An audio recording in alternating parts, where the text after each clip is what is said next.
원문 자료가 제시하는 이슈의 다양한 관점을 깊이 있게 탐구하는 시간, 더 디베이트에 오신 것을 활용합니다. 우리가 흔히 완벽함이나 일치를 상상할 때, 무엇이 떠오르시나요? 아마 결점이 없는 순백의 단일한 빛을 가장 먼저 떠올리실 겁니다. 네, 깨끗하고 분할되지 않았으며 이물질이 전혀 섞이지 않은 고요한 상태죠. 맞습니다. 하지만 그 완벽해 보이는 빛이 프리즘을 통과하는 순간 눈부시고 혼란스러울 정도로 다채로운 색채의 스펙트럼으로 산산이 흩어집니다. 역사적으로 인류는 이 흩어진 스펙트럼, 그러니까 인간의 다양성을 두고 끊임없이 질문을 던져왔습니다. 방금 말씀하신 그 프리즘 비유가 오늘 우리가 다룰 주제의 핵심을 아주 정확히 찌르고 있네요. 사실 우리가 살아가면서 직면하는 수많은 갈등, 인종차별이나 이념 대립을 경험할 때면 속으로 그런 생각들 많이 하잖아요. 그렇죠. 우리 모두가 똑같은 생각을 하면 어떨까 하는 생각이요. 네. 우리 모두가 다 똑같은 언어를 쓰고 다 똑같은 생각을 공유하면 이 지긋지긋한 갈등도 없을 텐데 하고 말이죠. 이 다양성이라는 게 과연 축복인지 아니면 우리가 기를 쓰고 극복해야 할 근본적인 장애물인지 근원적인 의문을 품게 되는 겁니다. 정말 공감합니다. 만약 지금 들으시는 분들 중에서도 다양성은 무조건 좋은 거 아니야? 라고 생각하시는 분들이 계시다면 오늘 우리가 분석할 텍스트가 아주 신선한 충격을 줄 겁니다. 오늘 토론의 기반이 되는 자료가 좀 방대하죠? 네, 그렇습니다. 오늘 토론은 마리노엘 타뷰가 작성하고 티에리 잘라스의 블로그에 게재된 오순절 성서 해설을 바탕으로 합니다. 이 자료는 바벨탑과 오순절 사건부터 시작해서 시편의 창조 이야기, 고린도전서, 그리고 요한복음까지 넘나들고 있어요. 그렇다면 오늘 우리가 다룰 핵심 쟁점을 명확히 짚어주시죠. 네, 여기서 던지는 우리의 핵심 쟁점은 이것입니다. 텍스트에 나타난 인간의 다양성을 우리는 어떻게 이해해야 하는가? 다양성 자체가 획일성을 방지하기 위한 신의 의도적이고 궁극적인 선물인가? 아니면 단일한 영적 정체성을 위해 궁극적으로 초월하고 극복해야 할 출발점인가 하는 겁니다. 정말 깊이 파고들 만한 묵직한 주제입니다. 저는 오늘 이 텍스트의 궁극적인 지향점이 다양한 인간적 범주를 초월하여 단일한 성령 안에서 화해와 용서라는 하나의 사명으로 통합되는 일치에 있다는 관점에서 논의를 펼쳐보려 합니다. 좋습니다. 저는 반대로 텍스트가 다양성을 문제의 원인이 아니라 오히려 해결책으로 묘사하고 있다고 주장하겠습니다. 본격적인 쟁점으로 들어가기 전에 제 관점을 먼저 짧게 설명해 드리죠. 네, 들어보겠습니다. 원문은 신이 바벨탑에서 사람들의 언어를 흩으신 이유를 단일 사상과 단일 프로젝트라는 파괴적인 획일성에서 인류를 구하기 위해서라고 설명합니다. 나아가 오순절에 사람들이 하나로 통일된 언어가 아니라 각자의 모국어로 신의 메시지를 들었다는 사실, 이게 굉장히 절정적입니다. 각자의 언어로 들었다는 점에 주목하시는군요. 네, 맞아요. 교회를 피라미드가 아닌 수많은 작은 조각들로 이루어진 모자이크에 비유한 것도 마찬가지죠. 이는 차이점이 제거되어야 할 대상이 아니라 전체를 아름답게 만드는 신의 의도적인 선물임을 증명합니다. 당신의 그 모자이크 비유는 텍스트에 분명히 등장하긴 합니다만 저는 텍스트 전체의 맥락을 볼 때 완전히 다른 결론에 도달하게 되더군요. 텍스트의 신학적 핵심은 명백히 인간적 차이의 초월에 있습니다. 초벌이요. 좀 더 구체적으로 말씀해 주시죠. 고린도전서 해설 부분을 보시죠. 바울은 유대인이나 이방인, 종이나 자유인, 이 모든 인간적인 구별은 더 이상 중요하지 않다고 선언합니다. 이것은 다양성을 예찬하는 게 아니라 세속적인 범주들을 무력화시키는 작업입니다. 하지만 언어의 다양성은 여전히 남아있지 않습니까? 오순절에 나타난 언어의 다양성 역시 단지 신의 놀라운 일들이라는 단 하나의 메시지를 전파하기 위한 기능적 도구일 뿐입니다. 궁극적인 목표는 단일한 성명을 통해 하나의 몸을 형성하고 폭력을 근절하는 것이죠. 입장 차이가 아주 선명하네요. 그렇다면 논리적인 흐름을 따라 첫 번째 쟁점부터 짚어보죠. 이 모든 갈등과 다양성의 기원이 되는 바벨탑, 그리고 오순절의 진정한 의미입니다. 네, 오순절은 본질적으로 바벨탑에서 교만함 때문에 흩어졌던 인류를 다시 하나로 모으는 사건입니다. 텍스트 자체도 바벨에서 인간이 파편화된 다양성을 배웠다면 오순절에는 다양성 속의 일치를 배운다고 명시하고 있어요. 다양성 속의 일치라. 그럼 초점이 일치에 있다는 말씀이신가요? 정확합니다. 초점은 언어가 아니라 그 언어들을 관통하는 단일한 메시지에 있습니다. 사람들이 각자의 방언을 들었지만 그들이 들은 내용은 각기 다른 철학이 아니었죠. 겉포장지인 언어는 달랐을지 몰라도 그 안에 담긴 알맹이는 단 하나였다는 겁니다. 잠깐만요. 거기서 제가 좀 다른 각도로 질문을 던져보겠습니다. 만약 완벽한 일치나 단일한 메시지가 궁극적인 목적이었다면 애초에 왜 신은 오순절에 모든 사람이 바벨탑 이전처럼 다시 하나의 완벽한 언어를 쓰도록 되돌리지 않았을까요? 흥미로운 지적이네요. 하지만 언어를 하나로 통일시키지 않은 것은 제 말은 기적적인 순간에조차 굳이 언어의 차이를 유지시키고 모국어로 듣게 했다는 사실 자체가 중요하단 겁니다. 텍스트가 획일성을 강하게 거부하고 있다는 증거죠. 텍스트에서 경계하는 단일 사상, 그러니까 프랑스어로 라팡세 유니크가 왜 무서운지 아십니까? 사고방식의 통제를 우려하는 거겠죠? 맞습니다. 언어가 하나로 통일된다는 것은 결국 사고방식과 이데올로기가 하나로 통일된다는 뜻이거든요. 완벽한 전체주의입니다. 신이 언어를 흩은 건 끔찍한 통제에서 인간을 구원한 백신 같은 거였죠.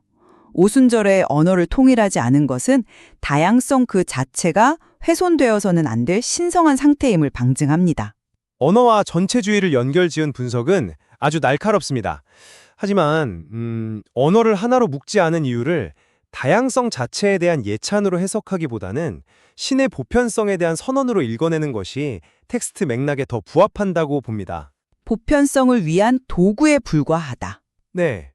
신의 메시지가 이스라엘 같은 단일한 민족만의 전유물이 아님을 보여주는 수단인 것이지 다양성 자체가 목적은 아니라는 거죠. 그렇다면 인간의 언어적 다양성을 넘어 텍스트가 다루는 물리적 피조물의 다양성, 즉 자연의 다채로움으로 논의를 좀 확장해 볼까요?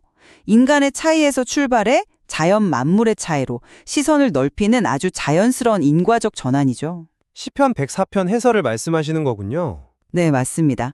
시편 104편 해설에 보면 이스라엘의 신앙은 이 세계에 존재하는 엄청난 피조물의 다양성을 긍정합니다. 세상이 온갖 다채로운 생물들로 가득 차 있다는 것 자체가 근본적으로 선하다고 강조하죠. 세상을 다채롭게 유지하는 신의 지속적인 행동을 찬양하는 것 아닙니까? 그 부분은 제가 아주 명확히 반론할 수 있습니다. 텍스트가 시편 104편을 다룰 때 단순히 자연이 참 다양하고 아름답네 하고 끝나는 게 아닙니다. 아주 결정적인 비교 대상을 하나 끌고 오죠.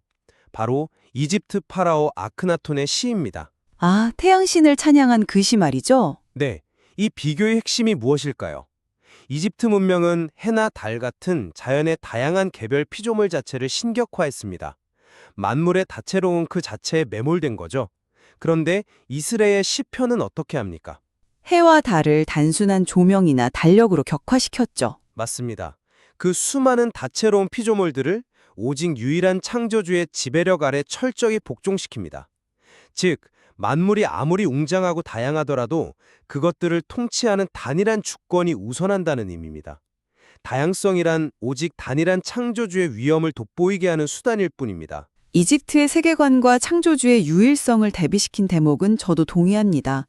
하지만 저는 그것을 다양성의 격화로 보진 않습니다. 오히려 오직 신만이 신이다라는 선언은 어떤 피조물도 절대화될 수 없다는 완벽한 수평적 평등성을 만들어냅니다. 수평적 평등성이요? 네, 자연 만물이 모두 평등한 피조물에 불과하다는 이 사실은 필연적으로 우리 인간 사회 내부의 계층과 차이를 어떻게 대해야 하는가 하는 논의로 직결됩니다. 바로 여기서 텍스트가 바울의 고린도전서 해설로 넘어가는 겁니다. 고린도 교회의 상황으로 연결되는 흐름은 논리적이군요. 계속해 보시죠. 텍스트는 인간 사이의 차유를 우리를 고통스럽게 하는 것이 아니라 선물, 즉 불어로 까도, 그리고 부요항이라고 명시합니다. 저는 여기서 텍스트가 제시한 모자이크 비유의 실제적인 메커니즘을 강조하고 싶어요. 우리가 피라미드를 지을 때를 생각해 보십시오. 맨 아래층 돌들이 똑같아야 한다는 점 말인가요? 바로 그겁니다. 엄청난 하중을 견뎌야 하니 모두 완벽하게 똑같은 모양으로 깎여야죠. 완벽한 획일성입니다. 하지만 텍스트는 교회가 피라미드가 아니라 모자이크라고 말합니다. 모자이크 조각들은 크기도 색깔도 다 다릅니다. 일치를 이룬답시고 그 수많은 조각들을 몽땅 똑같은 회색으로 덧칠해버리면 어떻게 됩니까?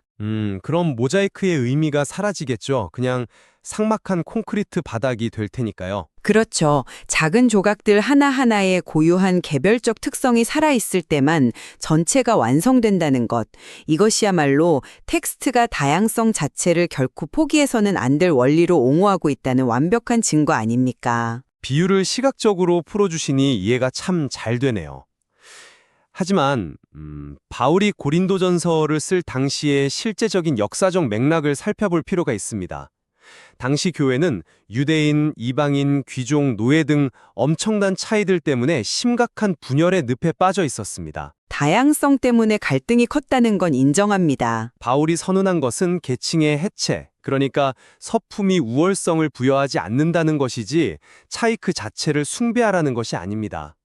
텍스트는 우월감이 불가능해진 이유를 유일한 성령 안에서의 세례 하나만이 중요해졌기 때문이라고 설명합니다. 다양성은 십자가 아래서 평준화되는 것이지 그 자체가 목적이 될 수 없습니다. 모든 세속적 계급장이 십자가 아래서 무의미해진다는 말씀에는 공감합니다. 하지만 그 모자이크처럼 다르고 불안정한 조각들이 물리적으로 파괴되지 않고 하나의 몸으로 결속되려면 뭔가 실질적인 힘이 필요하지 않겠습니까? 바로 거기서 텍스트가 제시하는 궁극적인 해답, 즉 요한복음의 용서라는 사명이 등장하는 겁니다.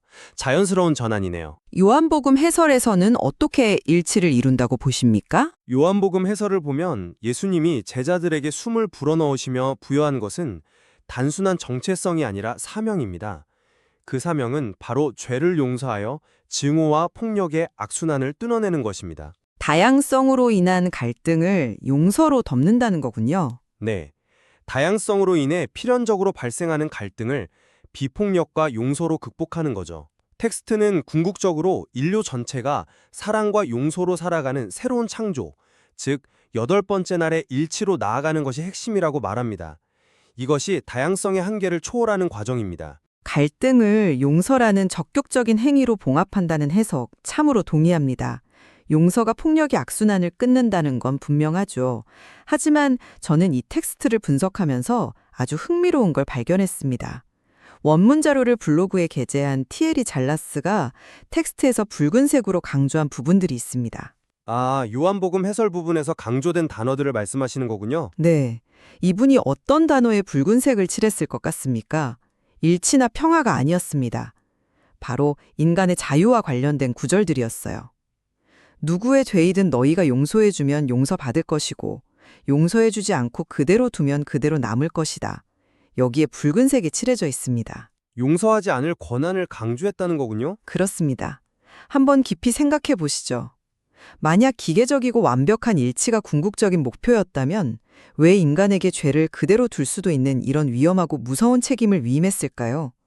신은 우리에게 기계적인 화해를 강요하지 않았어요. 인간의 의지를 존중했다는 말씀이시죠? 네, 이것은 인간의 자유의지와 다양성을 끝까지 존중하는 신의 태도를 보여주는 가장 강력한 증거입니다. 강요된 획일적인 일치보다는 차라리 불안정하더라도 자유를 지닌 다채로운 주체들의 존재 자체를 긍정하는 것이죠. 티에리 잘라스의 붉은색 하이라이트에서 자유의지를 읽어낸 접근 방식은 참으로 탁월합니다. 인간에게 위임된 이 무거운 책임이 결국 획일성에 대한 저항이라는 논리에는 저도 고개를 끄덕이게 되네요. 동의해 주시니 기쁩니다. 하지만 자유가 주어졌다고 해서 그것이 각자 제멋대로 흩어져 있으라는 뜻은 아닐 겁니다. 자유를 부여한 궁극적인 목적 역시 억압이 아니라 자발적인 용서를 통해 진정한 영적 일치에 도달하게 하려는 것이겠죠.